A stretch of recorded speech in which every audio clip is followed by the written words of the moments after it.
Okay, good evening, everyone, and welcome to ATP Live Monday. This is the third month of the year, the fourth day of the month of March. Happy New Month, and welcome to ATP Live Monday. I am Gbemisola Boyede, and I'm a pediatrician, and I'm here to answer any questions that you may have about the health of your children in the next 60 minutes. So, welcome on whichever platform you're joining me on Facebook, on Instagram, and on YouTube. We are all warmly welcome. Please do me a favor and share this video, and I'm going to do the same. We're going to share it to all our groups and make sure that everybody can see and everybody can hear. And but as you're coming in, also start to drop your questions directly under the video, whether on Facebook, on Instagram, on YouTube as well. And I will answer them. But let's just first take the first few minutes just to pin and share the video and make sure that everyone can see us and everyone can hear us. I can see those of you on Instagram. Thank you so much for joining us. Um, I'm just also sharing now to share to our groups and then pin them. And after that, we'll be ready to start. So, welcome everyone. But start to drop your questions as you're joining us. When you're asking questions, remember to start with the age of the child. That's the most important information for a pediatrician. We always need to know the age of the child. And if you want to ask us question about your child's weight, maybe your child is not growing like you expect, please make sure you tell us the birth weight and the current weight of the child if possible. Please try and provide only relevant information. I hope you can hear me. Let me just increase the volume of my. Yeah, okay. I guess it's better now. All right. So please tell us the weight of the child if it's relevant and any other relevant information to us answering your questions. Unfortunately, things like rashes, things like require pictures, we will not be able to do that on a live session. What I can advise is that you post that to our Facebook group, Ask the Pediatricians Foundation, from Mondays to Saturday. And so if you're just joining us for the very first time, I want to say thank you. ATP Live is a program where you get to ask any questions from a pediatrician perspective and get your answers. However, just to remind us that if you still have any questions after the 1 hour session is over, or for those of you who are watching these as a repeat broadcast, I want to encourage you that if you have any questions, you can actually post your questions directly on our Ask a Pediatrician Facebook group. On that group, you can ask any questions that you have about the health of your children, and then you can get answers to them, and you can be sure that is correct from a pediatrician perspective. So I think I've done all the sharing, and then I'm good to start taking your questions now. Okay, just 1 more minute. I need to make sure I pin them because some people say, "Oh, Dr. Wemi, I didn't say it. I didn't say it." Okay, so let me just make sure all the live videos are pinned so people can quickly locate it. It's really for those on our group. All right. Okay, I can do that. Let's go back. All right, welcome to ATP Live Monday. Thank you so much for joining me, whichever platform you're on Facebook, on Instagram, on YouTube. Welcome to ATP Live Monday. And if you're watching a repeat podcast or listening to it on my ATP podcast, access to me ATP, you are also warmly welcome. And remember, for you have to post your questions directly to our Facebook group because you won't be able to If you're no longer live, you can't answer your questions live now. But for those of you live, all right, I need to, okay, sorry for that. All right. So I think I'm done with all the pinning. Let me just check. So that'll be good to start answering your questions. Yes, okay, I think I'm done. All right. So welcome to ATP Live Monday. Um, let's just see whether I have any question on Instagram. Not yet. Thank you, Instagram. Please drop your questions and I'll try and see how I can answer them. All right, but I've got a couple of people from Facebook and somebody from YouTube. Rosemary Sunday joining us from YouTube. Welcome. I'm always excited when people join us from YouTube because it's not one of our most popular platforms. So, yeah, thank you so much for joining us today, Rosemary. Good evening. And good evening, Chinaza Adaize. Good evening. Um, Good evening, Adele Winner. Um, and you have the first question. And you're asking, good afternoon, ma. Please, can a baby of 1 month and 2 weeks take on liver oil liquid and abidec and vitamin C? All right. Okay. So for a newborn baby, thank you so much for the question. For a newborn baby, we only want that baby to have one thing, only breast milk. We don't want you to be loading them with all these drugs. They are actually very unnecessary. Okay. So there's no need for you to give your baby any of these supplements if you are exclusively breastfeeding. So that's all you need to do.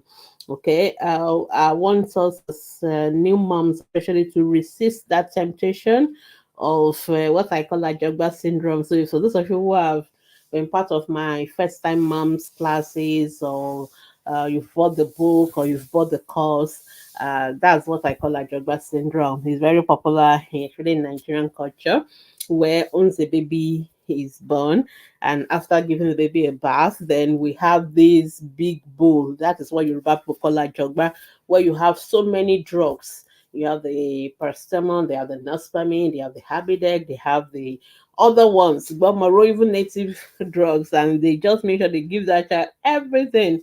No, all those things are not necessary. Just you don't need to give your baby anything.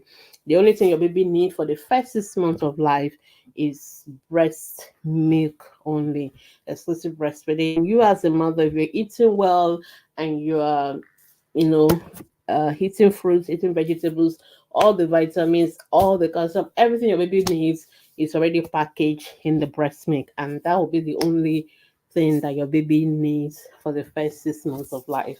So I hope that is clear. Just breastfeed only. All right, thank you. I don't have any question yet from Instagram. I hope so. I hope it's not that I'm missing out anybody's question. Okay, let's go to the next question, and that is Grace Coolbeer. Good afternoon, ma'am. Please, what makes a breastfeeding baby poo smell offensive? Um, I think every stool smells. It depends on what you mean by offensive. I don't really see anything wrong with. I mean, it's okay for stool or poo to smell. So we don't see it as a big deal, and it's not necessarily offensive. Like, it may seem offensive to you, but it may not seem offensive to any other one, or maybe a pediatrician, for example. So when it comes to stool, I don't think smell is an issue for us. I think we are more concerned about the texture and the frequency. So we're concerned whether it's watery, like urine sinking into the diaper completely, which is diarrhea, or and if that happens several times, so that's what we are worried about. But the smell, no, there's no reason for you to worry about the smell of everybody's poo smells to one extent. And I guess for any other person that is offensive, but for us as pediatricians, we are not worried about it. So just keep breastfeeding your baby exclusively. Thank you. Rosemary from YouTube. I'm really excited to have you from YouTube. Okay, good evening. I have an unborn baby. Okay, you have an unborn baby. Okay, you are pregnant. That's what you mean. Okay. Who is discovered to have bilateral shortened femur during anomaly scan at 30 weeks. Okay. When I asked doctor, she said the baby won't be tall. He's just so. It is really difficult to say anything now. So usually when we pick up abnormalities on scans, we depending on what kind of abnormality it is, it just means that we need to monitor. But sometimes we have to wait until the baby is born. I will tell you why that is important, because there are so many things that have to do with scans. The number one, a scan is as good as the person doing it. Okay, that is number one. Okay, so it is the person doing it telling us this is what they saw. And sometimes it's not unusual for us to think we saw something on scan, and when the baby is actually born, we don't say it. So because it's just an image, and it's not always like 100% perfect anyway. So we wait for the babies to be born before we start doing anything. As long as what we see on scan is not something life threatening, like a problem in the heart or something that we need to do. Sometimes we even do surgery for a baby that is still in the womb, fetus surgery. But if it is any of those things, we don't worry at the beginning. So it is too early to start worrying about baby will be tall or not be tall. Okay, what are you going to do about it? You're not going to do anything about it. You're still going to have your baby anyway. I mean, we're not going to say we're going to terminate the pregnancy because of that abnormality. So I'm just trying to give you a perspective on how we interpret or respond to anomaly scan. So if what we see on scan is not something life threatening or something that is at risk of the life of the mother or the baby, we usually don't do anything about it. We'll keep an eye out for it. So when baby is born, then we can now investigate. Number one, sometimes those anomalies are telling us could there be other ones that even the scan has not picked up. So definitely a pediatrician has to be present when that baby is born. That is number one. Number two, then that pediatrician has to examine that baby fully. We do what we call an a head to toe kind of check. We check everything. We count the fingers, we count the toes, and after we've done all that, then if we worry about anything, and maybe we may even pick up other things that the scan didn't tell us before, the way the baby is looking, the other features, and then we now try and see, is there an explanation? Is there a syndrome? Is there something?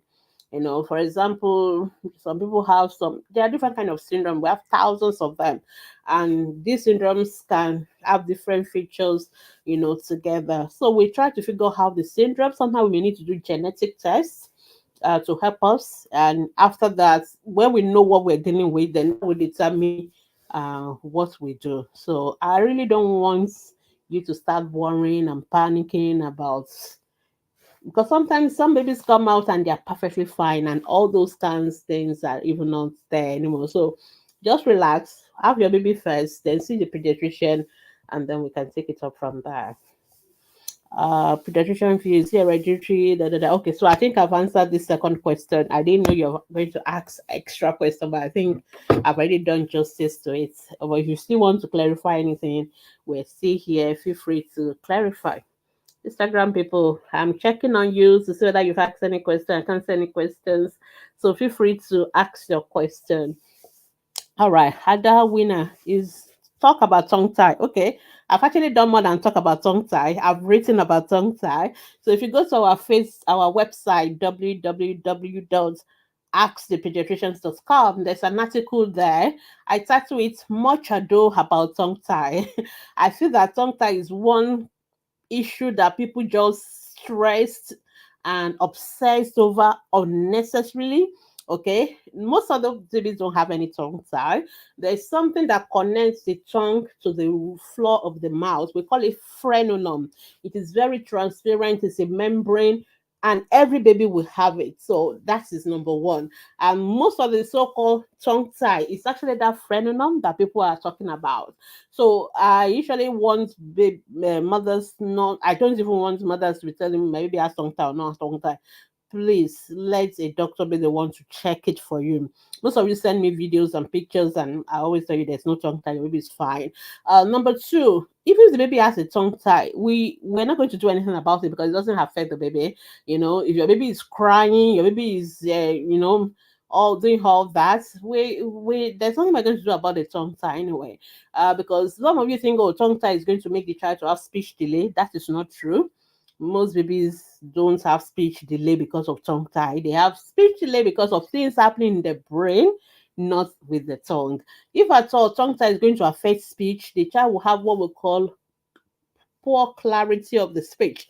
Not that the child will not talk at all. So if your child is not talking, and I've seen some of you tell me, my baby has had tongue tie. Some of you have even done tongue tie cutting for like 3, 4 times. I mean, and the child is still not talking. So that alone should tell us that it is not the tongue tie that is causing the child not to talk. The child is not talking from the brain, not from the mouth. Everything you do as I'm talking to you, it is my brain telling my tongue to say all the things I'm saying. That is how it works. So if a child is not talking at all, it is not tongue tie, it is a brain. A brain issue. Number two. So number three, obviously there are some children that have very thick muscular frenulum. Those are the people that really have the real tongue tie, and those are the people that really need the proper tongue tie surgery. Okay, but most of these other babies are the it's just a transparent membrane and they can bring out the tongue. So I just tell them stick out the tongue. When baby cries, you see the tongue moving, coming out. That baby doesn't have any tongue tie, no matter where the frenulum is getting to. So you don't need to worry about that. Okay. So but like I said, if you worry about it, please go to the hospital and let the doctor check it for you. And of course, because most of us worry so much about this tongue tie, some unscrupulous private hospitals have just turned it into a business and they routinely will tell you they are going to cut your baby's tongue tie, and they're always cutting tongue tie. There's a challenge with that. Apart from number one, wasting your money for something that you don't need to do, especially in Nigerian economy now, you don't want to waste your money unnecessarily. Number two, some of that process of cutting what should have been left alone can actually now create another problem, because when they cut it and the thing heal, it can now heal with fibrosis. And when we say fibrosis, like the healing tissue becomes so thick and not flexible, and that is actually what is now going to create the tongue tie proper for you, because now the tongue will lose the flexibility. So please avoid this unnecessary obsession or concern over tongue tie. I usually will just leave baby. If the baby is crying and making sounds, just leave the tongue alone. If the child now starts to talk and we have clarity issues and we think there's really tongue tie there, then we can cut it. There's no emergency about cutting tongue tie anyway. But most of the time, I would say 50% or maybe 90% of the tongue tie people do in Nigeria is absolutely unnecessary. They just cutting the frenulum and just leave the baby alone. So, but if you want to read more about it, because you want me to talk about it, please go to Paediatrician's website and you can read about my article on Much Ado About Tongue Tie. But if you're worried your baby has tongue tie, please see one of my people and my colleagues in the hospital and let them check for you. Okay, some of you send me pictures. You have to send a video because I need to see the tongue moving. We need to see the movement of the tongue when the baby cries. It's not just the frenulum I need to say. So that, but anyway, most time I just tell you not to worry anyway. All right. Somebody's asking question. Bukola Lao. Good evening. Good afternoon. In sickle cell children, how long does the crisis last? There's no law, so it can take it varies from one child to another child. Some will have crisis one day and they're fine. Some may be in the hospital for 1 week, and some may never have crisis in their lifetime. I have known women that the very first time they know that they are sicklers was when they came for antenatal care. I know as part of our antenatal care, we'll do your blood group, do your genotype, and some people that's the first time ever in their lifetime that they know they have sickle cell anemia, because they've never been sick, they've never had crisis. So there are people like that, and of course there are people that have crisis every week, every month. So it varies, and there are other crises. So when we talk about crisis in sickle cell anemia, we have what we call the pain crisis, which is what most people know as pain as a crisis. But apart from pain crisis, you can also have what we call anemic crisis, where the blood drops so low and we have to transfuse them. They can even have what we call sequestration crisis, where they pull all the blood into the spleen or the liver. So there are so many. So when you talk about crisis, it's not just about pain. There are so many other kind of crises. And there are many reasons why somebody who have sickle cell anemia will be in hospital. Some of them can have stroke. Yeah, and they can have stroke. And some children, when they're recovering from one stroke and we are hopeful to get them home, and they have another stroke on the other side. And those are the kind of children that sometimes we have to put them on regular blood transfusion, hydroxyurea. So it varies. Whereas, like I said, there are people that have never ever been sick all their life. So it's just a spectrum. All right. And why do they still run temperature after treating malaria? So when you're asking questions, don't ask questions generic. You are making statement as if that is what happens to everybody. That is not true. So when you say why do they still run temperature, not everybody is running temperature. So it's a particular case. So it is not like it's a normal thing for people who have sickle cell anemia to run temperature. Most of them don't have any temperature. Most of them don't even have malaria, because ideally they should be on malaria treatment prevention. So for people who have sickle cell anemia, we put them on Proguanil all their life. They are supposed to take Proguanil every day. And the essence of us putting them on that Proguanil, for those of us in Nigeria, especially, of course, we are the headquarters of sickle cell as well, um, is to prevent malaria, because one of the triggers for their crisis is malaria. So we normally put them on Proguanil every day of their life to make sure they don't have malaria. But when they do have malaria, because nothing is perfect. I mean, it's a prevention, but it's not going to be 100%. So if they do have malaria, then we treat them. So if a child who has sickle cell anemia is having fever, please don't assume malaria. This is the mistake we all make in Nigeria. Every fever is not malaria, and it really bothers me a lot. And this is, I mean, one of our actors passed away recently. I think Sisi Quadri, many of us are aware of him. And I was listening to his brother talking about what happened. He was in the hospital, he went to the hospital and all that, and eventually referred to a tertiary hospital where he passed on. And what struck me again was this person was in the hospital and all they were thinking is malaria, malaria, malaria. Everything is always malaria. And we waste time, we miss critical opportunity for adequate intervention until it is, so if somebody has renal failure, their kidney is failing, they need to be dialyzed, and we're only treating them for malaria. It's not going to go away. So this is a problem. Please, let's stop assuming every fever is malaria. There are hundreds and thousands of other things that can cause fever, and it is not all malaria. So if you think your child has malaria, which is what most of us do, and we treat the child for malaria, please take the child to the hospital, because when you go to the hospital, then we can investigate. Is it sepsis? Is it so many things that can cause fever? In fact, people with sickle cell anemia can have what we call acute chest syndrome, and all they will have is just that fever. And when we do a X-ray of the chest, that's when we will see, oh, this is acute chest syndrome. So please don't assume fever, malaria for every fever. Any fever, please go to the hospital and let the doctor do the test. And if you go to some of these our hospitals, sometimes we go to hospitals. I'm sorry, I know some of us actually we are trying our best. We actually go to the hospital. Some of our hospitals, some of them don't even have the doctors, and some of them don't know what they're doing. So if you notice that they seem not to be getting what is wrong with your child, please go to government hospitals. And I know some of us don't like going to government hospitals because they waste time and they do all that. But the good thing with government hospitals is that you are likely going to meet the right professionals there. They definitely, because government, you can't just work in government hospitals if you are not properly screened and all that. At least I can speak for the southwest part of the country, and I think most of our teaching hospitals as well. So you will likely meet the right specialists in the government hospitals, and because they are teaching and training people, so they're always making sure that the right things are being done, at least as much as possible.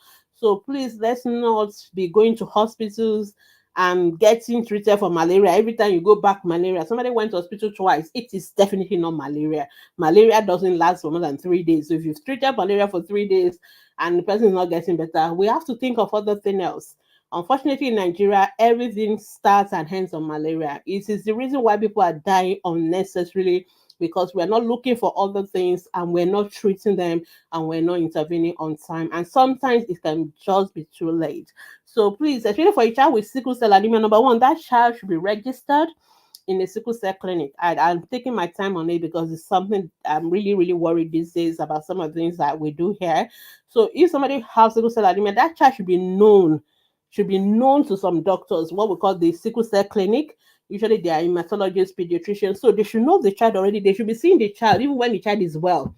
We see them every 3 months. We check that they are taking their folic acid, they are taking their proguanil. Sometimes we put some of them on multivitamins, sometimes we put some of them on hydroxyurea. We check for things like evidence of, maybe they're going to have stroke and all that. We need to monitor them.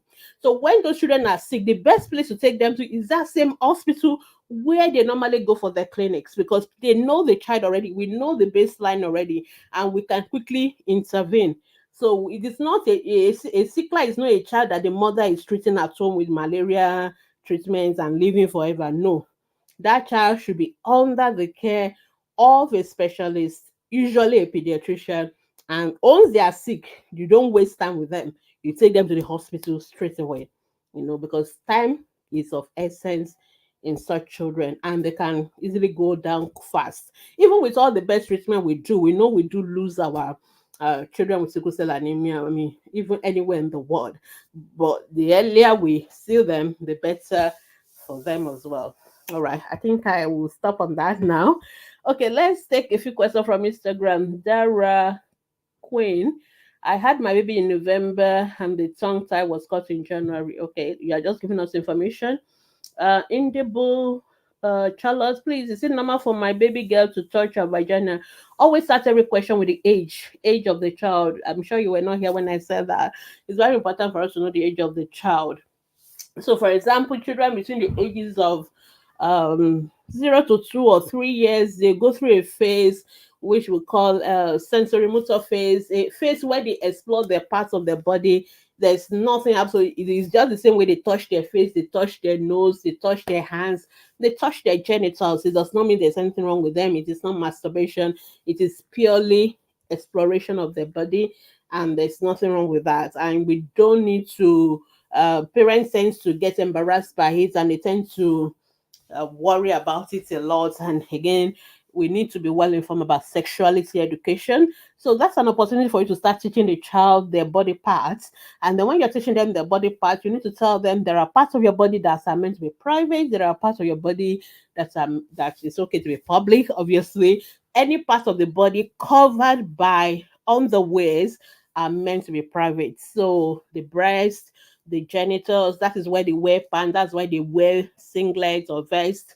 Those parts are private. And what you need to tell them that you don't touch those private parts publicly, and you don't allow any other person to touch it for you. So except maybe for the parents helping them when they need to clean up and all that, obviously. And you don't, so you need to, from 18 months, we start teaching children their body parts, and we start letting them know the difference between uh part of the body that is open and a part of the body that is private to them, for which nobody else is supposed to touch, because that is very important if we are going to prevent sexual abuse in children. So because in the book Charlotte, you didn't tell us the age of your child, so I can't answer your question. Okay, you said she's 1 year 3 months, so that is perfectly normal at that age. You don't need to do anything, and you don't need to worry about it. You don't need to do anything about it.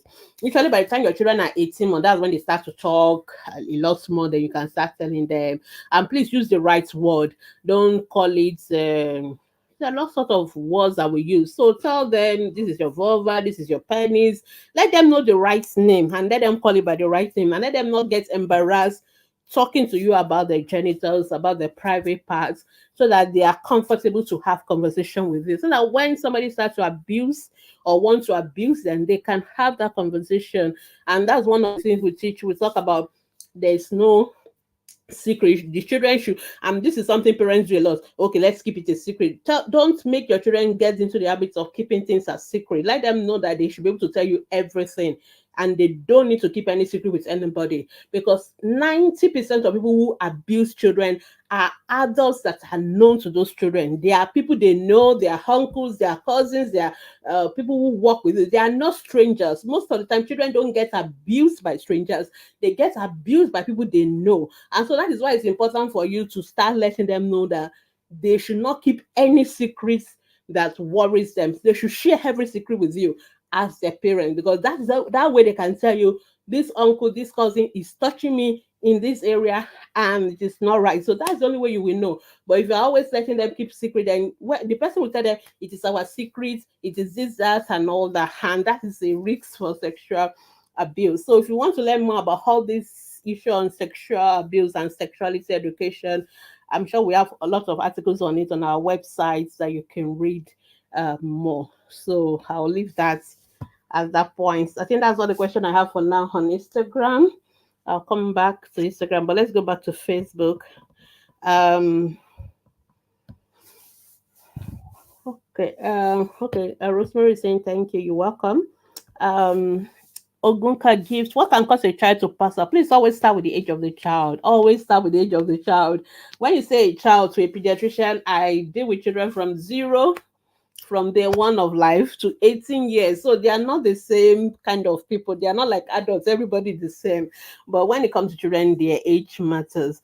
And when you say pass out, what do you mean pass out? Did the child faint or did the child have a seizure? Because those are the two conditions I can think of my head.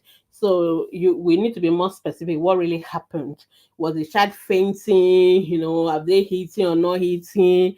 Were they having convulsion? You have to. There are many reasons why children can pass out. So, and it is not normal, definitely. And I hope that child was taken to the hospital. Okay, if he falls and he's dead on the floor, so gifts that child needs to be taken to the hospital, and the doctor should be able to tell you whether this is a faint attack or whether this is a seizure, and then he'll be able to tell you the treatment. But it's definitely not a normal thing for a child to just suddenly pass out and hit their head. So it's very important. Amanda, good evening. Workless chicken pox. Workless chicken pox. Is it Claire's? I'm not sure. Nothing Claire's chicken pox. Chicken pox is a viral infection. It will go by itself. So when some condition don't need treatment, they come, they run their course, and then they will stop on their own. You don't need to apply anything. But the only thing we do is what we call symptomatic treatment. So if the child is having fever, we give paracetamol. Excuse me, if the child is itching, you can apply calamine lotion to soothe them. Sometimes we even give them medication to relieve itching, antihistamine, and all that. So if that's the question you're asking, I think that is what I will say. Then good evening. What clear chicken pox spot on a 10 months old baby? Smash on his face. I doubt that is chicken pox. Chicken pox tends not to, to go to the face. So again, don't make self-diagnosis. Okay. Number one, when chicken pox starts, it tends to be more on what we call the trunk and the extremities, unlike measles that tend to start from there. Like, so there are some ways that we see rashes and we know which kind of rashes it is. Okay. Interestingly, chickenpox is not one of those rashes that tend to be lots on the face. It tends to be more on the chest, on the back, and maybe a few on the hands and the legs. That is how chickenpox spread. That's number one. Number two, once the child chickenpox is over, it will clear. The spot will go away. So I don't know how long this child has had this chickenpox for. Usually it may take up to like 1 week for everything to go away. But if your child has had this spot for so long, it is very unlikely to be chickenpox. So it's best not to make your self-diagnosis of chickenpox. I know Nigerian mothers, we either make diagnosis of measles or chickenpox, or eat rashes. Those are the only three kind of rashes in our own dictionary, but there are so many, many more. Okay, so it's best for you to see a doctor and let them tell you what kind of a rash it is. Don't make self diagnosis. Number two, a child who is going to have chickenpox would have had fever before the chickenpox, and the fever usually very high fever before they will start having the rashes. And the rashes goes through different phases. So it will come like something like hard swelling, then it becomes something like with a little bit of pulse, and then it will dry up, and then it will peel off, and then the spot will clear away. So But if you're not sure, I would recommend you let one of our colleagues have a look at the chart, because when you say it's a lot on the face, immediately it strikes me as very unusual for chicken pox. So I will really doubt that is a chicken pox until I see it. But you can actually post a picture of it on our Facebook group, and then we can give you further advice. We need to see it first. All right. Chinanye is asking, is there a relationship between untreated malaria in pregnant mothers and jaundice in the baby? No. Okay, this is a very popular question. People ask us all the time. So your baby do not have jaundice from malaria either in the baby or in the mother. I know it's common for us to think malaria will cause jaundice, but interestingly enough, malaria is not one of the causes of neonatal jaundice. It's not. And even you having malaria, you having malaria in pregnancy can make your baby to have malaria when baby is born, but it's not going to cause jaundice. Jaundice is not a symptom of malaria, and so treating yourself for malaria in pregnancy does not prevent jaundice in babies. Okay, so the five top causes of jaundice in babies, most of them are physiological jaundice. In other words, 60% of babies we have jaundice. 60% of babies is just normal kind of jaundice, but usually it's not very high and it will go within 5 to 7 days. That is number one. Number two, prematurity. Babies that are born preterm, 80% of them are going to have jaundice. 80% of babies born preterm we have jaundice. Number three, blood group incompatibility. So if you are O positive mom and your husband is A or B or AB, you are likely going to have a baby who is A or B or AB. And that means your baby is likely going to have jaundice from what we call ABO incompatibility. It is not 100% all the time, but it is high risk. Also, if your blood group is, if you are rhesus negative as a mom and you're married to a rhesus positive husband, which is very popular because majority of the population is rhesus positive. So if you are rhesus negative, you are in the minority and you are likely going to marry somebody who is rhesus positive as a woman. Then your baby is also at risk of having what we call resource incompatibility kind of jaundice. So that is also another possibility. GCPD deficiency, that's another reason for jaundice in babies. Sepsis, infection in babies, not malaria, other infections in babies can also cause jaundice. Or other form of jaundice that babies can also have from, if there's a block in the biliary, what we call biliary atresia, it can also lead to jaundice. Also, some even breast milk, we have what we call breast milk jaundice. We also have what we call breastfeeding jaundice. So these are the common causes of jaundice in babies, but not malaria. So don't go with malaria. Thank you, Nurse Nora. 7 months old gift. Okay. Okay, 7 months old baby passing out, that is very unusual, very, very unusual. That baby, please, the only thing I can think of is that that baby had a seizure. That, in fact, for that 7 month old, it's very unlikely for them to faint. So that is even for the older children. A 7 month old, please, you need to see a pediatrician, not just any doctor. You need to see a pediatrician. Okay, preferably in a government hospital, preferably in a teaching hospital, because for a 7 month old, that's a very serious thing. And how did the 7 month old pass out and fell and hit the head? You were not there, because that is also very worrisome to me. It's worrisome to me until number one, the baby even having that convulsion enough is worrisome to me. But a baby, let's say a baby falling and hitting their head, it's also very worrisome to me, because even if that baby didn't have any problem with their brain before, that fall and hitting their head can cause brain injury, because the brain of these babies are still growing. I really, really am always sounding it any time I have the opportunity.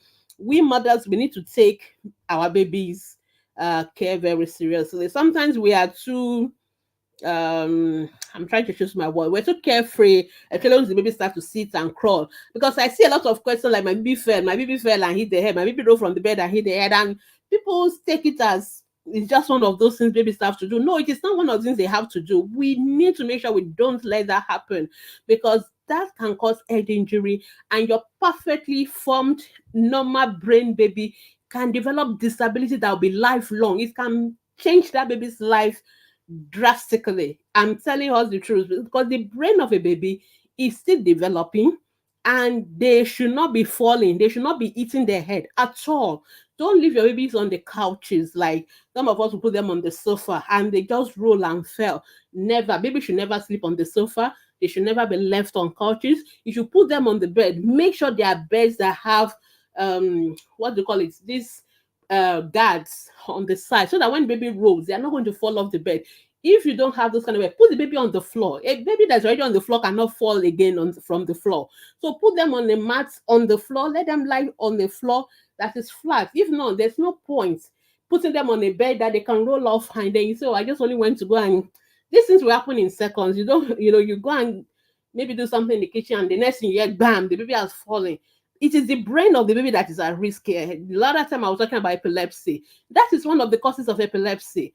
Baby hitting their head and suffering head injury. Their brain is still developing. The first 5 years of life, the brain of a baby is not fully formed. That brain is precious, is fragile. Any injury to that brain can lead to epilepsy, can lead to cerebral palsy, can lead to lifelong disability. It should not happen at all. It should not be happening. Okay, even when our babies start to crawl and they start to walk, we need to be there. We need to guide them. We need to make sure they are not falling and they are not hitting their head. Because every time I see those kind of questions, I'm usually pissed off. I'm telling you the truth, because I'm like, how did this baby fall? Where were you, the mom? If you're not there, you have to make sure there's another adult supervising the baby. Otherwise, just put the baby on the mat, put them on the floor, or put them in their own cots. Make sure they are in a place that nothing is going to happen to them until you are back, or put them on your back. Just back the baby. Don't leave babies unattended. It is not allowed. And please don't leave these children with other children. I see a lot of us giving this excuse. Oh, I had my 5-year-old, I had my 10-year-old be looking after her. It is not acceptable. A child cannot look after a child. Okay, I read a very sad story last week about a mom that left 3 of her children at home, and before she came back, all those children put themselves in a car, locked themselves, and they were all dead. It should never happen. In other places, that woman will be arrested for neglect, and that is she's going to go to court because that is her fault. You don't leave a 2-year-old with a 10-year-old. They are both children, and also that is also another ball game entirely for those of us who use children as our mates. It should not be happening. Don't use a maid who is less than 16-year-old. It is child labor, it is child abuse, it is not acceptable. I don't care whether you are sending them to school or whatever you're doing with them, it is not acceptable. And children cannot look after children. But some people send those questions and you are blaming the 10-year-old. And I'm like, no, you cannot blame the 10-year-old. You are the mother, you are the parent, you are responsible. Own up to your responsibility. Please, children should not be falling. I'm very passionate about it because I'm a developmental pediatrician. I see these children and I see the aftermath effects of all these um, careless mistakes that we do. A child who is perfectly formed and now just from one little fall, that child is going to have disability all their life. That should not be happening. We can understand if a child is born with a brain malformation and all that, which we have no control over, but a fall, we have control over that. So please, let's be mindful. Some of us, and I know none of us do it deliberately, obviously, but sometimes we are just not just being mindful of all these little things.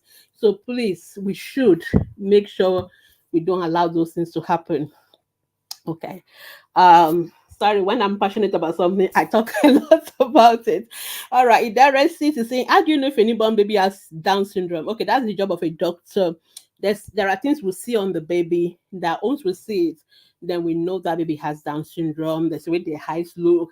There's the way they. I'm not going to tell us now because the next thing everybody is going to go and be making down diagnosis of Down syndrome on every baby you see. But just take the child to a pediatrician. Once we see a Downs baby, we know. If you want to know how they look, just Google Down syndrome.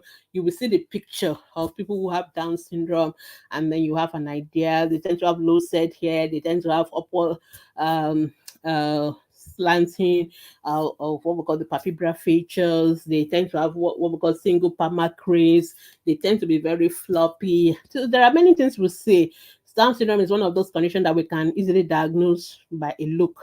Of course, we need to confirm it by doing a genetic test. We call it karyotype. But easy to do that. And I think we've done ATP Live on Down syndrome. You may want to check out for that. And I'm sure we show you a picture or a video of it as well. All right, somebody is asking on Instagram, my baby of 11 months has refused to eat baby food. What is baby food? Your baby needs to eat food. There's no baby food. And now that economy is even talking, please give your baby food in your kitchen. Eh? Food is food. So your baby can eat your rice, can eat your yam, can eat your potato, can eat amala, can eat semo, can eat your okra soup, can eat do anything you eat, your baby can eat at 11 months. They don't need to eat so-called baby food. I know what you meant by baby food, but really those things are not necessarily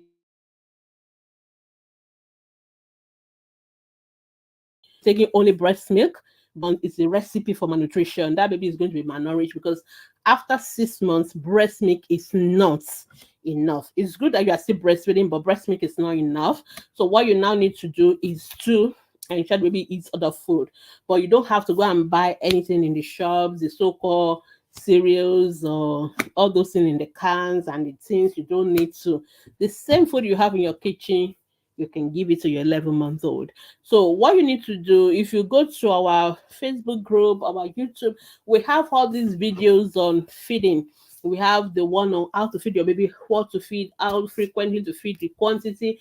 There are many of those videos. I will recommend that you watch all of them. They are very, very nice for learning about complementary feeding. And you need to also be willing to try. Some of us, we give only one food. We only want to give this series or pap. And when the children don't take that, then we are like, okay, that's it. No, you have to try other things. And you will never know until you try. And I know it takes a lot of patience because you have to cook the food, you have to feed the baby, but that is the job we are called to as parents. And hopefully when the child is about 1 year, we want the child to be completely off, to be completely able to eat the same thing that the rest of the family is eating. In other words, the child should be eating at the same time with the rest of the family and eating exactly the same thing. That is what we expect by the age of 1 year. Okay. So if you need more tips, just check our complementary feeding videos or ask that question on our Facebook group. Somebody will lead you to our guide session and you'll be able to get all those videos. And patience, persistence, we will get there. All right, I've answered this question. Good evening, Tashio. Thank you. Thank you. A lot of people giving me compliment. Thank you. Okay, I think I've answered this one. Okay. Oh, thank you, Shitsu Okayemi. Okay, Tashio say my baby of 10 months, 4 days, temperature of 38 degrees, 3 days ago, subsided. She drools, she refused to suck. She feels better today, which is fine. What could be the problem? There are many things that could have caused a child to have fever, 38 degrees, but the child is fine. I mean, so that is the most important thing. I don't think you need to worry. Could have been, there are many reasons why a child could have fever. As simple as you covering the child too much, as simple as the child being dehydrated, of course, infection, viral infection, so many things. So the drooling, you keep to emphasize it, but there's a level of drooling that is acceptable in this age group. Babies, when they're bringing out their teeth and all that, they can have drooling. It doesn't mean, I'm not saying that your child is teething, that's because of the fever. Teething does not cause fever. I'm only talking about the drooling part. But there are so many things that can make a child to have a mild fever. But if it's just one something, we're not going to worry so much about it. So I would just say, let the baby be. You said she doesn't like to open her mouth. Why? What is going on with that? Is she eating? Because if it's not opening her mouth, is she eating? Those are my own concern. But the drooling, not so much to worry about. All right. Juliet, what would cause a child of 3 year olds not to make a clear speech or even converse with people? There are so many things. Okay. If a child has speech delay, a 3 year old should be talking, and 75% of what a 3 year old says should be clear. We should be able to understand 75% of what a 3 year old is saying. So if your child is not talking clearly at age of 3, you need to see a speech therapist. And if they think there are other issues, then they may want the child to also see a developmental pediatrician. All right. So she's doing well in school. Okay, good. So just see a speech therapist first, so they can do a proper assessment, because sometimes parents are worried and we do the assessment, we're not worried. Sometimes parents are only worried a little, but we do the assessment and we see so many other things that parents have not even talked to us about. So rather you get, if you're worried about it enough to ask, then I'll rather you see a speech therapist. And I'm worried especially with the fact that the child is not conversing with people. you know a child who is not conversing with people, who is not interacting with people, we are worried. Is an alert. I'm already feeling a red flag there. Because it's one thing for a child not to be talking and the speech is not clear, than a child who does not want to talk to people. That's a social interaction. And it doesn't matter that the child is doing well in school. We need to worry about, I hope this child is not having features of autism spectrum, which is why it's important to see the professional, because there are things that professionals will see. Sometimes parents don't worry about it. And obviously, sometimes the way the children relate with their parents is different from the way they relate to a stranger. So if your child is not talking to people or interacting with people, I'll be worried about it. And that's a red flag for possible autism spectrum. I'm not saying that is what the child had. I'm only responding to what you've written. So sometimes we see the child and the child is actually not having that. But if you're worried about it, you have to see one of us. First, usually if it's just speech, I'll say see a speech therapist first. But if there are other developmental issues, you may want to see a pediatrician, preferably a developmental pediatrician. All right, Chinaya is asking me to explain the difference between breastfeeding and breast milk jaundice. Okay, you need to go to medical school for that explanation. Okay, but I'll try and make it short. Okay, so breastfeeding jaundice is jaundice due to inadequate breastfeeding. Okay, so when babies are born, they have a lot of what we call stools, meconium in their intestine. So when babies are sucking, which is why we want you to breastfeed your babies, it's also part of why we need you to breastfeed. The breastfeeding kind of stimulates the intestine to for the baby to pass out all those meconium. If baby does not pass them out, the body, that meconium contains a lot of bilirubin already, so the body will reabsorb the bilirubin back into the blood, and that will cause baby to have jaundice. So that is what we call breastfeeding jaundice. Babies who are having jaundice because they are not getting enough breast milk, and the meconium that should have been passed out after the baby has sucked is retained in the intestine and is reabsorbed back into the blood. And so, which is why we want babies to be put on breast milk within the first hour of life. It's so crucial. And most of us who have issues with breastfeeding is because most time we mix that golden hour of starting that breastfeeding. Okay, mom is tired, blah, blah, blah. Then some people go and give water, some people go and give coconut. I mean, I think Dr. Rena did a video recently about it. And this day, social media, a lot of people are telling mothers lots of nonsense, but because they are celebrities or they are on social media influencers, people tend to buy it. And people think, oh, that's true. Please, the only thing you should give your baby in the first 1 hour of life is breast milk. Don't give coconut water. Don't give pawpaw water. Don't give water. Don't give glucose water. Don't give anything else. Breast. If you give glucose water, you are going. Your baby is a recipe. Is a candidate for breastfeeding jaundice. It has to be breast milk. Okay, so that is number one. That is breastfeeding jaundice. All right, don't give any other liquid apart from breast milk, and you should start to do it within the first 1 hour of life, and you should keep breastfeeding the baby on demand as often as the baby wants it. Then the breast milk jaundice is a form of jaundice due to uh some things being present in breast milk. Okay, and how do we, the breast milk jaundice is a diagnosis we make as a in retrospect. We call it with hindsight. Usually, these babies will have jaundice. We would have investigated the cause of the jaundice and we can't find any cause.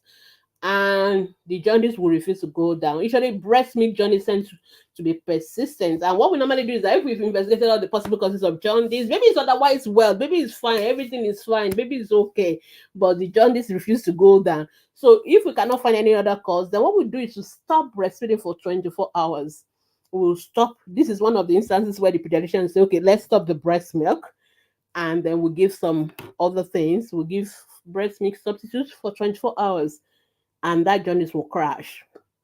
So the jaundice will just crash, boom. So we know that, okay. And when we restart the breast milk, the jaundice will not go up again. So that is how we make a diagnosis of breast milk jaundice. We think there are certain things in breast milk, um in some mothers, it's not every mother obviously, that tends to cause that breast milk jaundice. We're not worried about breast milk jaundice. It doesn't cause any harm. It never causes any brain damage. It never goes high to that level. So it's just that it tends to be persistent. So it's for days, even a month, baby will still be having jaundice. So that is the one thing. So any jaundice lasting more than 2 weeks is usually what we call prolonged jaundice. And breast milk jaundice is one of the causes of prolonged jaundice. And all we need to do is to stop breastfeeding for a few hours or one day, and the jaundice will just crash. And we just put the baby back on breast milk again, and the jaundice is not going to rise. So it doesn't cause any harm because those babies will still be fine. But the only thing is that the jaundice is very difficult to treat, it doesn't go down. And so that is how we make a diagnosis of breast milk jaundice. It's not, no baby should be denied breast milk because you're saying, oh, I don't want my baby to have breast milk jaundice. No, it's not one of those things. Like I said, it's a diagnosis we made in retrospect after we've ruled out the more sinister causes of breast of jaundice, because we know that breast milk jaundice is not going to cause any harm, and it's not going to cause any problem for the baby's brain. But those other ones I mentioned earlier, those are the ones that can cause a problem for the baby. Okay, I hope that is helpful. If not, don't worry. It's not something you need to worry about as a parent. It's for pediatricians, really. All right. Official Odunara. Okay, my baby of 11 months. I've done malaria tests and doesn't have malaria. Yeah, malaria. The baby doesn't need to have malaria not to eat. That has nothing to do with feeding. So maybe it's just fussy. They don't just want to eat. But you have to now. You are the one that needs to up your game in terms of how you get them to eat. We have a lot of tips on how to feed your baby complementary feed. So you may want to check those out. You have to go to our Facebook group, honestly, so that you can go through the guide section, you can watch all the videos, you can go through all our tips. Simple tips as making sure you're using colorful, make sure the food itself is colorful, it's interesting, it's tasty. Some of us give our babies all this food that are tasteless and bland and too watery. There's nothing exciting about it, and we expect the babies to eat it because they are babies. No, they won't eat it. So you have to, there are people that have devoted themselves to teaching recipes for baby food, different recipes. There are plenty on Instagram and on Facebook. Just check them out. You may try some of those recipes, you'll be surprised, maybe you like some of them and all that. We just need to be innovative. And if you don't have ideas, there are people that have done that, how to put food together in a colorful taste, and it is tasty, and the babies will just love it. And then sometimes you use all these colorful plates that has cartoon characters. Babies love it. They love the colors, they love the taste. So those are the things. So, and no bottle feeding of complementary feeding food and all that. So those are the things you may need to work on. And like I said, if you go through the guide section, you have more information about that. Okay. Um, let's just finish. Okay, some of these questions. Good evening. Maybe 6 months old. I say it is to give home food. Since baby should not be given salt and Maggie. Who said baby should not be given salt before 1 year? Please, you have to differentiate what people tell you from what the doctor says. There are a lot of misinformation. Your baby, your 8 month old can eat your food, okay? And your food, I mean, why would you cook a food that doesn't have salt and you expect the baby to eat it? And that is why we say, oh, baby's not eating, because some of us, we have all these beliefs and that have no basis. And at the end of the day, we complain baby doesn't want to eat food, because if you cook food that doesn't have salt, you yourself, will you eat it? Will you like it? So why should your baby not eat food that has salt? So it's about moderation. Everything is about moderation, okay? Your baby can eat food. So if you're cooking rice, yeah, it has to have salt now so that it will have taste, okay? But of course, there are other food you will cook that doesn't need salt. So you have to do everything in moderation. So if you cook food that doesn't have taste, your baby is not gonna hate it. And there's no law, there's no way it is written that your baby should not have salt or Maggi. What is in Maggi is also salt, the seasoning. There's nothing wrong with all that. Everything is about moderation.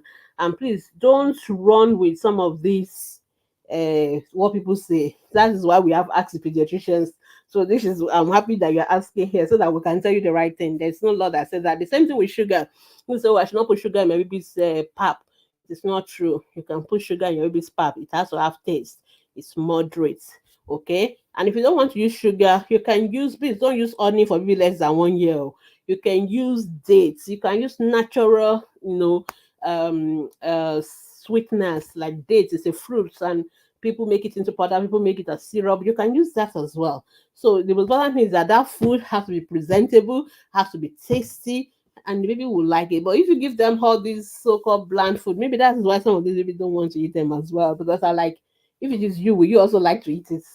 The answer is no. All right. What is right age to put a child in school? Okay, well, for us as pediatricians, school age is 6 years. We start counting school age from 6 years. Most children will be in basic one or primary one. But everything you do before 6 years is preschool. We call it preschool. So whether you are doing kindergarten, you're doing nursery, they are preschool. What the only thing I would like to say about that, there's nothing wrong if you want to take a baby to preschools and nurseries and all that. But please, these children should not be going to school and coming back at 4 p.m. For what? All these babies less than 5 years old. Now you put them in school. Most of them should not go to school for more than 2, 3 hours and come back home to. They are supposed to just play. Okay, at that age, it is playing. It is not. They don't need to start learning ABC, writing 1, 2, 3 at 2 years, at 3 years. They don't stress those children. Let them just play. Let them talk. Let them interact with people. That is what is necessary. I know in Nigeria we have this unnecessary um, obsession with our babies counting and writing, and this is our teachers. I hope you are listening to me. Giving homework to a 2 year old, 3 year old for what? What homework are they doing? We believe that the first 2, 3 years of life, the baby should be with the mother. It should just be with you. If at all you want them to go to interact with other children, they can go to play groups. Let them run around, play with other kids, interact with them. 2 hours, 3 hours, let them come back home. There's no reason why a child who is less than 6 years old should be going to school from 7 p.m. and coming back at 6 p.m. and 8 p.m. I'm not, that's not acceptable at all. All those things are stress. They don't need to do homework at that age. They don't need no homework. So please, let's focus on their ability to interact and play with other people. Usually from 5, 6 years, that is when real academic work should start. So that is the pediatrician answer. I know some teachers, I don't know, they may not agree with me, but that's for us is how we look at it as pediatricians. So, uh, Tachio, Claudia, I don't see your post on Ask Pediatrician as I do before. That is your notification. You are the one that have to choose your notification. So if you don't see our posts, make sure you're seeing our group and make sure you turn on your notification setting to get our posts. What is wrong in giving a baby honey? Baby less than 1 year. Please, when you are quoting us, always quote us right. Okay? Okay, because now Dr. Gbemisola said don't give baby honey. That is not what I said. Don't give children below the age of 1 year on it. It's very important because I see a lot of people quoting us. Some people thank us, some people tell us also on ATP. And I'm like, I never said that. That cannot be us. So it is sometimes people take information in the process, they've lost out some important information, and then that information become a misinformation. Okay, so what I've said today is that don't give children less than 1 year honey. Reason why we said that is that honey tends to have what we call clostridium botulinum spores. These are spores that is a bacteria. That particular name I mentioned, the Clostridium, is a particular bacteria, and it has these spores which tend to be present in honey. And for babies less than 1 year, they don't have the enzymes to digest it. Okay, so if you give those babies honey, and that honey has that Clostridium botulinum spores, they can have a very fatal illness we call infant botulism. That particular toxin in that particular spore, it can paralyze the child, it will affect their breathing, and they can have infant botulism. It's a very fatal disease. Most children can die from it. We don't want that to happen. But for older children from age of 1 year and the adults, you have a particular enzymes that will destroy it. So if you take honey that contain that particular substance, it will destroy it, and so the chances of that of you having it is very very low. So, but for children less than 1 year, please don't give them honey. Oh. Don't, because it can cause infant botulism. If you want to read more about this, you can Google it. It's available online. So that is why we say no honey before the age of 1 year. And I know some of us in our culture, we put honey on baby's mouth even on the day hate is wrong. Those things are very dangerous. Okay. When a mother gives birth and breast milk is not yet coming out, what should the mother give to the baby? The mother should put the baby to the breast. Okay. The breast milk will only come out when the baby sucks. This is always the mistake we make. Most of us think the breast milk should come out, then the mother should breastfeed the baby. The baby has to breastfeed for the milk to flow. It is the sucking of the baby on the breast that initiates what we call the milk lets down. So the milk has been produced, but it won't come out until the baby is sucking, because there are lots of hormones and other things that are involved in breast milk production. It's actually a more complex scenario, but that sucking of the baby is what leads to the milk lets down. So a baby has to suck. You don't need to see breast milk before you breastfeed your baby. You put the baby to the breast. As the baby suck, the milk will flow. That's number one. Number two, the milk that come out first is not white. Many of us are looking for white milk. Some of us, you know, you sometimes you put your baby to breast, baby is sucking, but you are like, how? What is baby sucking? I can't see anything. The first set of milk for the first 2 3 days, we call it colostrum. Colostrum is not white. It tends to be either transparent, or amber color. So, which means sometimes you will see something that look like water coming out from your breast, because some people don't think it's milk. They will not say, "Oh, that's not milk," or "It is sour milk," and then they will be looking for white milk up and down, and that will say, "Oh, I'm not yet lactating." No, you are lactating, but you are mistaking colostrum for uh, the other milk. So please put the baby to the breast and let the baby suck. In scenarios like, I know many of you like to ask this question a lot, I know why. In scenarios where the mother is not able to breastfeed, of course, like maybe mom is still in ICU, she's unconscious. Yes, we'll give breast milk substitutes. It's not as if we cannot give breast milk substitutes. We are not saying it is completely out of the picture. Some mom die from at birth and the baby has to eat. So we'll give the second best. But why do you want to give the second best when the best is available? So what we're saying, that the best thing to give your baby is breast milk. You are alive, you are conscious, you are talking, put your baby to the breast. You don't need to give formula. Okay. For babies that their mom is not there, the mom is very sick, yes, we can give them alternative. But if that is not the scenario, you give them the best thing. So that is what we do. But the mistake most of us make is saying, I'm waiting for my milk to come out before I breastfeed. That is actually wrong. We need to put the baby to the breast, because that breast will not flow until your baby suck on it. Don't press your breast looking for milk. Just put the baby to the breast. As the baby sucks, the milk will flow. So I hope that is helpful. And just relax, because most of us are too worried and anxious. And breastfeeding is a brain issue. Honestly, you breastfeed from your brain, not in your breast. I know what I'm saying, that there are hormones that are produced that control breastfeeding production, lactation. So if you are worried and stressed, and you produce what we call stress hormones, and what those stress hormones, cortisol and the rest of them do, is that they actually block breast milk production. So it's a vicious cycle. So I always tell mothers, just relax, rest, think nicely of your baby. Let your baby be next to you. Carry your baby. Just put the baby to the breast. Those thoughts of your baby, those ones that are the ones that will stimulate the hormones that will make the breast milk to flow. It is an hormone dependent issue, which means a brain dependent issue, and that's why we always encourage mothers to focus on the babies and rooming in and all those things. It helps. That's why you see that when you are out and you just think of your baby, you see your breasts are flowing. I don't know whether some of you know what I'm talking about. It is that hormone. The thought of your baby alone will start making your breast, you start licking breast milk.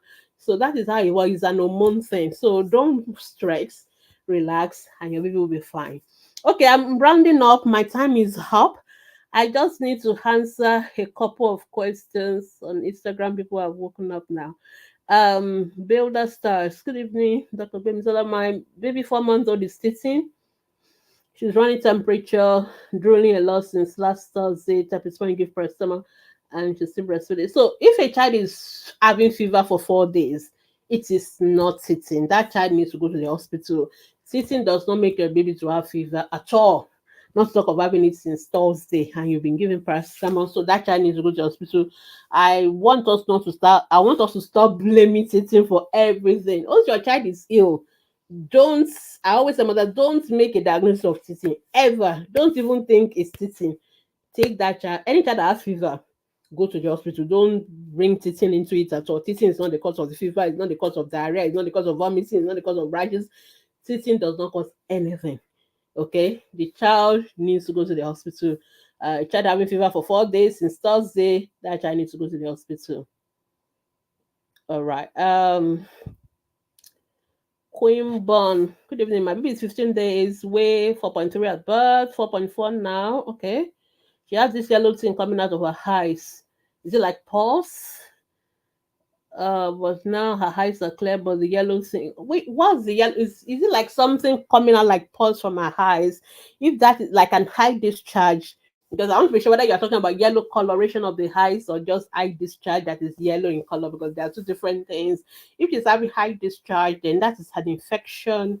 We call it ophthalmia neonatorum, like babies having infection in the eyes, and that child has to go to the hospital because the doctors have to prescribe the appropriate antibiotics. Don't self-medicate. You have to go to the hospital. Sometimes we have to take a little bit of that yellow pulse, send it to the lab to know the kind of germ, the kind of bacteria causing it, and then we can prescribe appropriate treatment.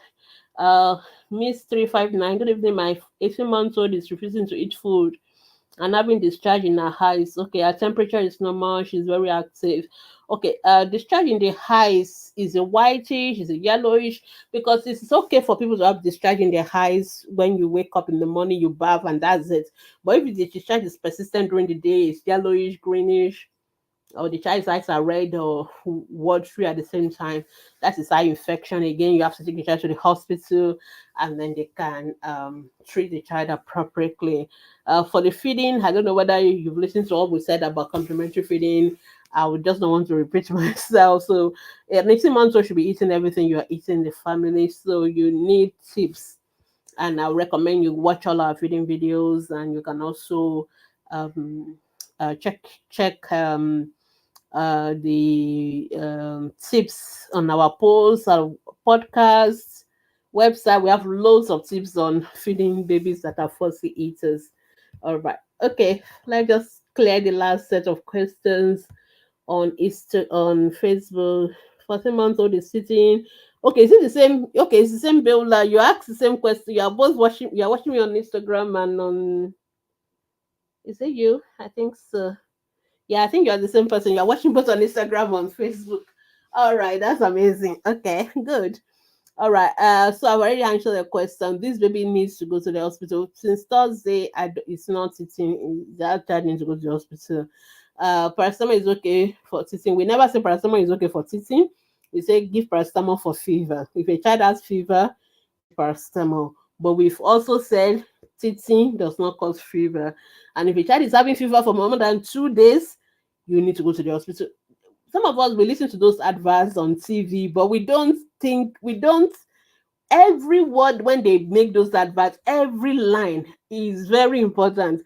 They always say, if after 2 days you are not better, go. They always say it, but people don't remember that part. That when they advertise paracetamol, all those adverts on TV about paracetamol, they always say, if after 2 days, go to the hospital, go to your doctors.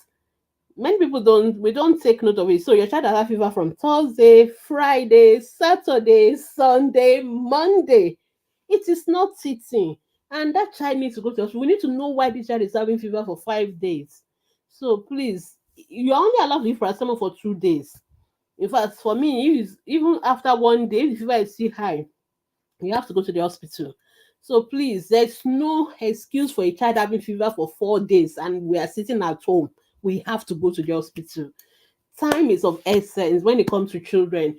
and we need to go to the hospital so that doctors can see the child and we can figure out what is going on with the child. Everything is not easy because you have already assumed that this child is having is teething that is causing the fever. It is not. Many babies have teeth and you don't even know. You just wake up and see the teeth. So why should your child be having fever for 4 days and you think it's teething? It is not. So this child has to go to the hospital, and giving paracetamol alone is not enough. Paracetamol is just bringing down the fever. Paracetamol does not cure the underlying cause of the fever, and it is because of the which is why I always say don't always assume teething. Don't even assume it at all. Don't even put this in the mystery. I get a lot of questions. Once people start the question, maybe it's teething, it's because you already assume that whatever symptom the baby have is teething. It is not. Many babies have teeth every day and they are fine. You just wake up and you see the teeth. So that is the normal thing. A child is having fever 5 days, that child has to be in the hospital now, not even tomorrow. This child has to go to the hospital today. Okay? Because there are many causes of fever, and I won't know which one until we see your child. It may not be something serious, but at least let's see the child. What if it's something serious as well? Okay, 10 weeks have cough since a month, okay? And sometimes have stiff body. Oh, this child is having seizure. This child has to go to the hospital. Now, this is not a cause or solution. Your child needs to go to the hospital first. When we get to the hospital, then we can figure out, because this is a very serious symptom you are describing in a 10 weeks old. I don't know. That's not normal. And for a month, how long has the stiffening of the body been going on for? You said, is it a cough that is 1 month? I'm not sure about the stiffening of the body, but stiffening of the body with a steady high look. I guess you are trying to describe an eye look that is not normal for you. At least I worry about that. So please, you have to take the child to the hospital. I don't know why your child is having stiffening of the body or coughing. I won't even know until. But this child should go to the hospital. Some of us we get mind. Some things we should see. We should always go to the hospital immediately. But I don't know. Maybe unless it's not. But when I'm answering questions, I'm going by your word, what you wrote down, because I'm not seeing the baby in front of me. So, but if what you wrote down is exactly what is happening, then there's no reason why you should have waited for 1 month before going to the hospital. In a 10 weeks old baby, I'm really worried about that. So this baby has to go to the hospital now. Now it's an emergency actually. Lizzie Jackson, Anikwe, what how do I manage colic? Okay, colic is something that will come and come to pass. It will come and it will go on its own. So you don't need to do anything. Um, most babies, there are a lot of some things you can do. Baby is really crying, but I hope your diagnosis of colic is correct, because everything is not colic. I always prefer parents tell me what the baby does, then I can tell you whether I agree whether it's colic or not. But let me trust you that what you said about colic is correct. So if it is colic, you don't need to do anything. Just suit the baby. Some baby likes to be carried. Some babies like to be, driven around movements. Some babies like white noises, just the noise of the washing machine or the fan or something. Some of those work. Sometimes we try Infacol. Some babies it will help, especially if they are very gassy. Yeah, but the good news about colic is that by 3 to 4 months, most of them will stop having colic and it will go away. If you want more information on colic, if you go to our website, www.atpediatricians.com, we have we have an article on colic, and we have lots of tips on what you can do. We never know what works for you. Some things work for some, maybe it doesn't work for another baby. But the good news is that everybody will one day stop having. It's one of those things that we just say hang in there and it will come to pass. All right, I think that's the last question I'm going uh to answer today. Okay, yes, okay. The person says eye discharge. Yes, so for every eye discharge, you have to go to the hospital.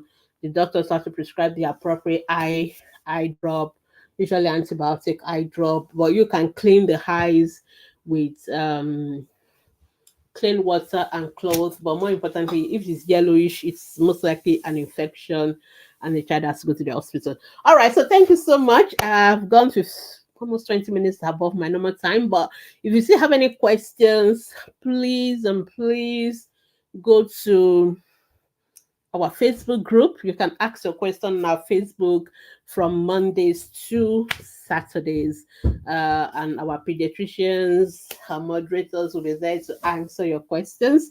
And on Thursday morning, we usually have what we call ATP Hour, which is an hour teaching session. Last Thursday, I was discussing with one of our oncologists on cancers in children. This week, we'll be taking another topic entirely. Yesterday was the International Hearing Day, so I'm wondering whether I should talk about hearing and deafness, but whichever one we have, you just watch out for us on Thursday, uh, and then we will be able to discuss.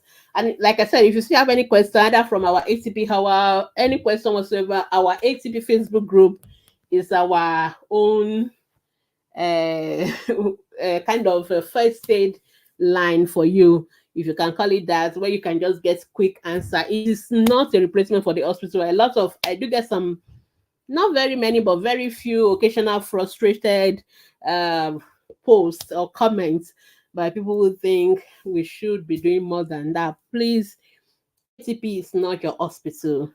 Even though you are interacting with pediatricians, we are not seeing your child, so there's a limit to what we can do. We can only advise you, so nobody should get upset about our responses. We can only advise. We cannot diagnose. We cannot treat your child online. We have to see you face to face, or at least through a proper consultation, which is not going to happen on the pages of Facebook. So please, but if you have questions, what to do, education, information, we are there to help you. So feel free to post your questions for us to answer from Mondays to Saturdays. And please watch our videos, our teaching sections on ATP Hour, available on YouTube, Facebook, ATP Podcast. Just listen. And if you have any question, you can always answer. So thank you so much, everyone, for joining me. Adigbotoluwa, you are late, but you should not give your child paracetamol just because you go on a long journey. No, don't give paracetamol. Give paracetamol if your child has fever. Okay. If you are worried, then don't take your baby on a long journey, but don't just be giving paracetamol. It's dangerous. Paracetamol can actually damage liver. So please, it's not something we just toy with. All right. So thank you so much. I'll see you again next week by God's grace, and on Thursday as well. Have a wonderful evening. Bye. Bye. Bye. Bye, everyone.